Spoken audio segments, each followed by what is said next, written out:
Ang sarap mag-relax dito. Talagang nature na nature feels ang ambience dito. Mukhang dito nyo na matutuloy ang inyong drawing nyo ng plano.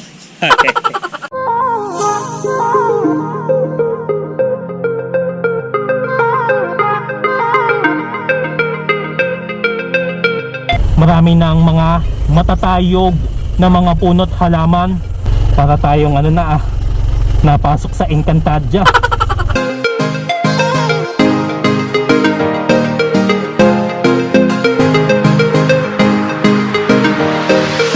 At ito nandito pala si Suma. Yan Buksan mo, papasukin ako.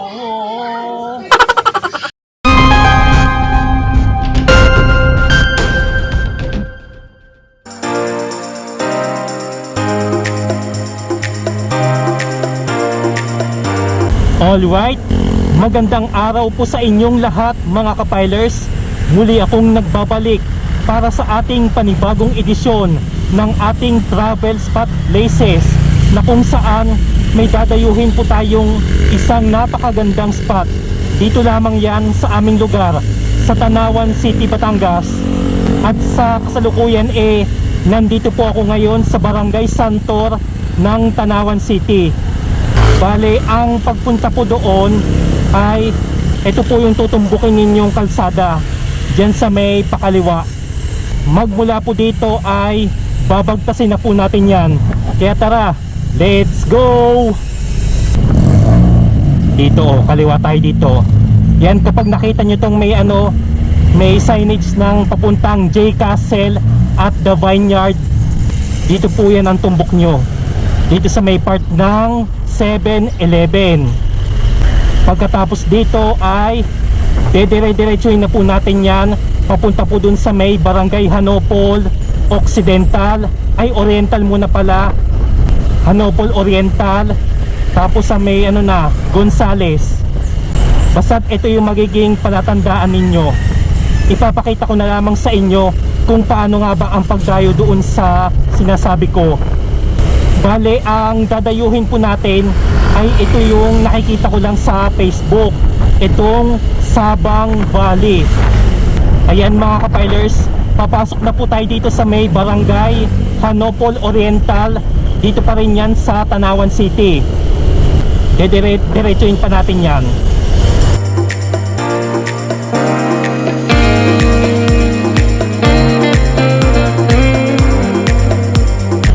Saka mga kapilers, noong chinek ko to sa may Google Map o sa Waze, hindi pa po siya visible o hindi po siya basa, kasi ang itinuturo nito sa may J Castle pero itong dinadaanan natin ay papunta rin po ito sa may J Castle, na kagaya ng nabanggit ko kanina.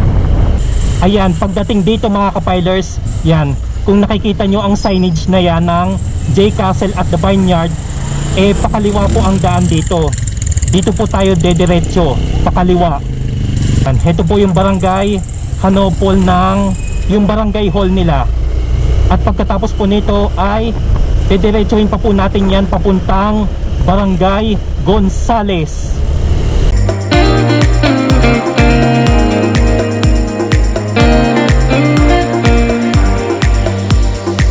Yan, pagdating dito malapit na ang Lusungan. Yan lulusong na po tayo sa bahaging ito. Yan, nakadirekta pa rin sa J Castle at the Vineyard. Yan ganito po ang kalsada na madadaanan ninyo. Paunti-unti ang lusong dito, kaya iba yung pag-iingat sa dadaan dito. Oops, medyo mabuhangin pala magmamarahan lang tayo.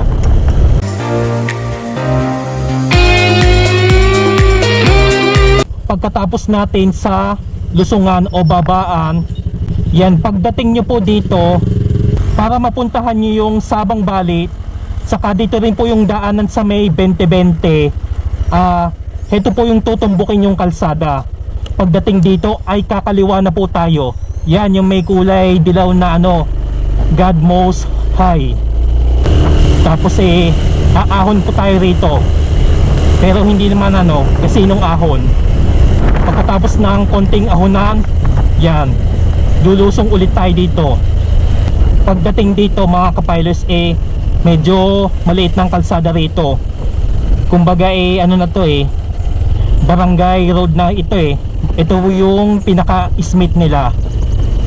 At bago natin mapuntahan ang Sabang Valley, ito po yung kalsada na madadaanan ninyo. Pero kung kayo ay nag-aalangan na baka kayo maligaw, marami kayong mapagtatanungan dito. At ito na nga mga kapilers, ipapakita ko sa inyo kung paano nga ba ang pagdayo doon. Nandito na po tayo banda sa may yan. Ito, malawak ito mga kapilers. Yan, pagdating nyo po dito, madadaanan nyo po itong 2020 Resort. Kaya naging 2020 kasi 20 pesos po ang entrance nya dyan. Tapos ito na mismo ang madadaanan ninyong kalsada, rough road. Kung mapapansin ninyo, medyo maliit na ang daan dito. Kaya iba yung pag-iingat lamang dito, lalo na't maaaring magsalubong kayo dito yung may mga naka-tricycle, bukyo. Tapos may konting semento lang.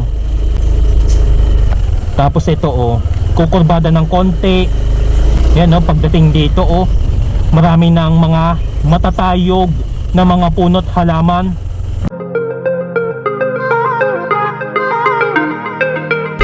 Medyo paliit ang kalsada rito. Kaya iba yung pag-iingat lamang sa mga makakasalubong nyo rito. Approaching na po pala tayo dito sa may sa parking area nila. Sa bahaging ito ay hanggang dito na lamang ang parking ng ibang mga motor, mga maliliit na sasakyan gaya ng tricycle at bukyo, at lalo na kapag marami kayong gustong pumunta patungo sa Sabang Valley. Bale, napanood ko lamang ito sa Facebook ni Sir JB TV. Ayan, shout out po Sir JB. At sinadya ko po itong lugar na ito. Bale, pagdating nyo po dito sa may parking area, maglalakad na po kayo papunta doon sa may Sabang Valley na. Pero dahil solo rider po tayo, solo adventurer, tatahakin na natin to ng nakamotor.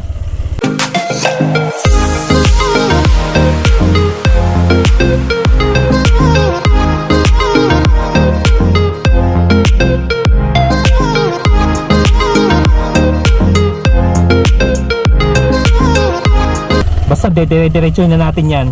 Ingat-ingat lamang kasi makipot na. Dadaanan pa natin itong mga bahayan.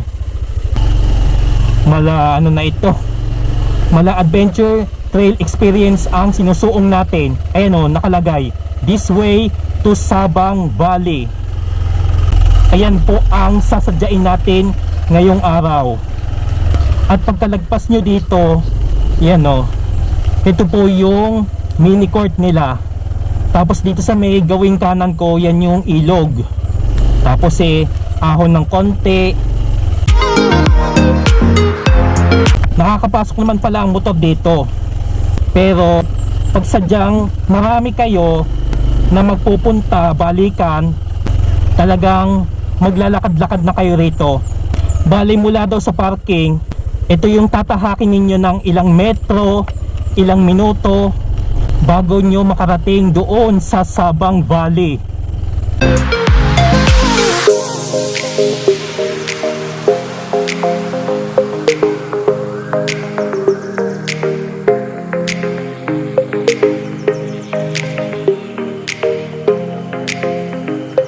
Parang river crossing ito kung pag ito'y mulan. Yan, ingat na tayo yan. Pinapakita ko na lamang sa inyo ang pagdaan nyo rito. Tapos susuot tayo dito sa may dyan sa may kawayan na yan. Para tayong napasok sa Encantadia. Hindi pa tayo nakakarating sa Sabang Valley. Yan, may aso. Tinatahulan na ako. Kumalalim dito mga kapilers, kaya mag-iingat kayo rito. Dito sa kanan ko, walang bakod yan. Ayan,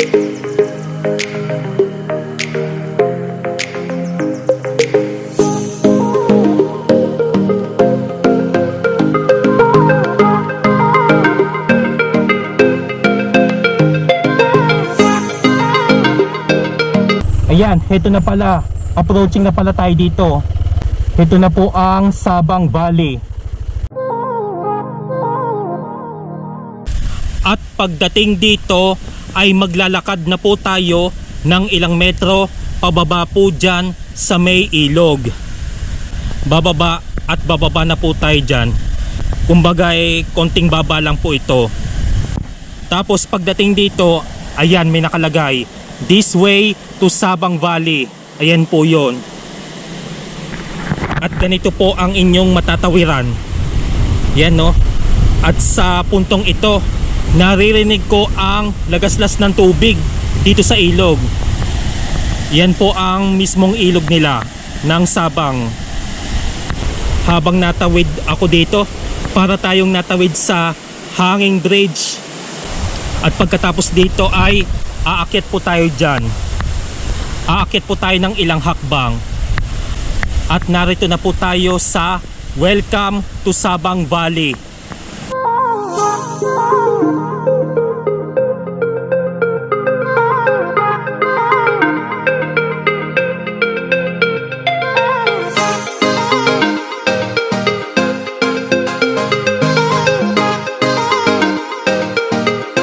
At papasok na po tayo dito sa may Sabang Valley.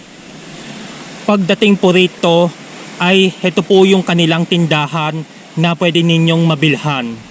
Narito po ang kanilang entrance fee. Yan, kapag sa adult 20 pesos, sa mga bata is 10 pesos. Ang kanilang table and cottages is 400. At kapag mag-overnight kayo, ang kanilang pitch tent is 200. Pero sabi nila magdala po ng tent.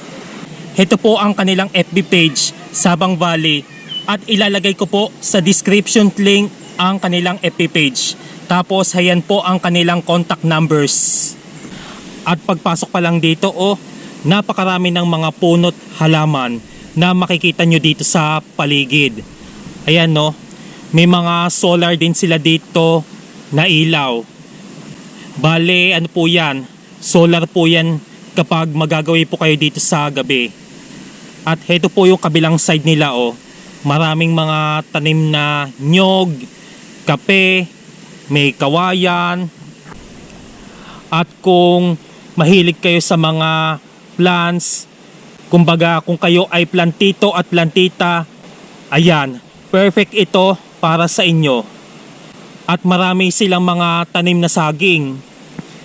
Tapos napakalawak ng paligid dito, napakaaliwalas at napakapresko. At dito po sa may kabilang side ay may mababasa po kayo rito na happy place, relax area, and good vibes only. Bale, malawak po ito kapag narating nyo ito mga kapilers. At dito maraming mga tanim ditong mga kamoteng kahoy. At heto yung kanilang mga lamesa at upuan na pwede ninyong ma-accommodate dito. Napakasarap ng simoy ng hangin dito. Ang sarap mag-relax dito. At perfect rin ito sa mga team building activities at bonding moments ng bawat pamilya at magbabarkada. Saka dun naman tayo sa kabilang banda. Heto na po mismo ang campfire o bonfire area nila. Bilog na bilog, saka nalinis na rin. At pagdating naman dito, heto yung dalawang bangko. May lamesa, tapos heto naman yung Sabang Valley Landmark na napapalibutan ng mga halamanan. Talagang nature na nature feels ang ambience dito. At pagdating naman dito ay heto po yung picture frame ng Sabang Valley na kung saan pwedeng magpicture, magvideo, pang Instagram, saka TikTok na rin. At ito nandito pala si Suma. Yan nandito pala siya sa Sabang Valley. At sa frame na ito try nga natin mag TikTok kuno. Buksan mo, papasukin ako. Bulaklak para sa'yo. Ano mang gusto mong gawin ko para mahalin mo. Buksan mo, papasukin mo na. May tsokolating dala. Bigyan mo naman ng pag-asa ang puso ko, sinta. O yan, o diba? Bukod naman sa kanilang lamesa at upuan, ay heto po yung kanilang cottage. Ito po yung C1, ito po yung C2, cottage 1, cottage 2. At heto po yung orasan nila. At sa puntong ito, nasa ilalim tayo ng kawayanan. Napakagandang puno po yan. Tapos, ito po yung kabilang side niya. May tanim silang kamuting kahoy, yan mga sagingan. Napakalawak dito. Very relaxing, peaceful, at syempre, closest to nature. Isa ito sa mga gusto kong pinupuntahan syempre, stress reliever na po natin yan.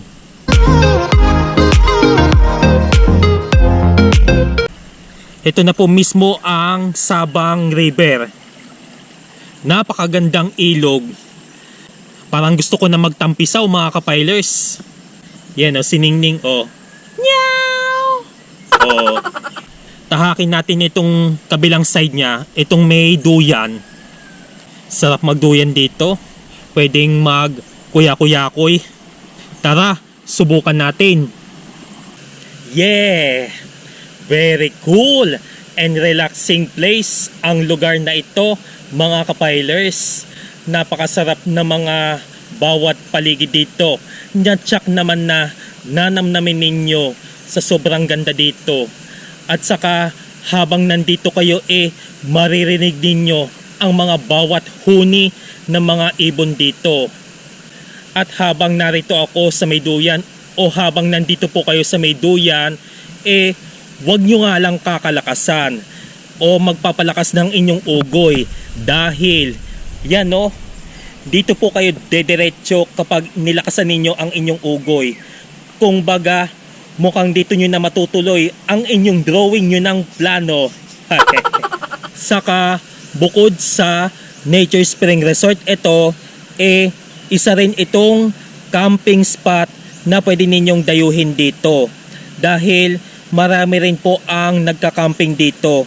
Saka sabi sa akin ni Kuya Mau maganda rin ditong mag-camping sa gabi dahil may overnight camping sila dito na pwede ninyong ma-accommodate. Tapos sabayan nyo pa ng inyong pagbo-bonfire o campfire.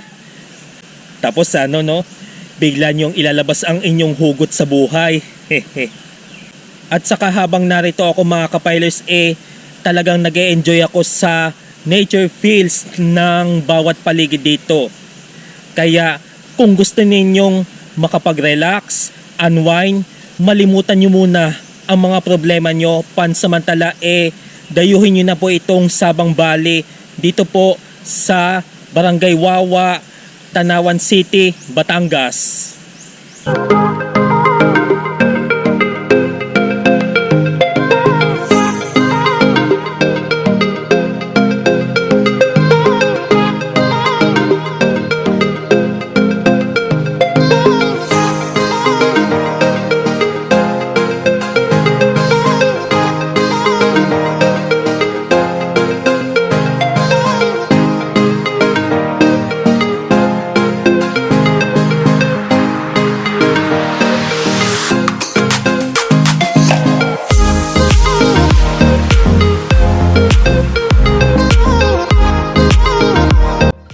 Habang nandito kayo sa hidden nature spot ng Sabang Valley, ay pagkasarap magtampisaw dahil ang tubig na umaagos rito ay galing mismo sa may bukal. Napaka-solid ng tanawin dahil halos kulay berde na ang kapaligiran at sulit na sulit ang pagpunta nyo dito. Natsak naman na babalik balikan nyo. Alright, mga kapilers, sana po ay nag-enjoy kayo sa ating nature trip adventures ngayong araw na ito. At kung nakaabot man kayo sa dulo ng bidyong ito, ay maraming salamat po sa inyong pagsuporta at pagsubaybay. Muli, heto po si JJ, ang inyong kapilers, na nagpapaalaala muli sa inyo ng having safe and happy trip sa ating lahat. Kita-kits pa rin tayo sa mga susunod pa nating mga edisyon. Kaya naman, just like, share, subscribe. And God bless us all.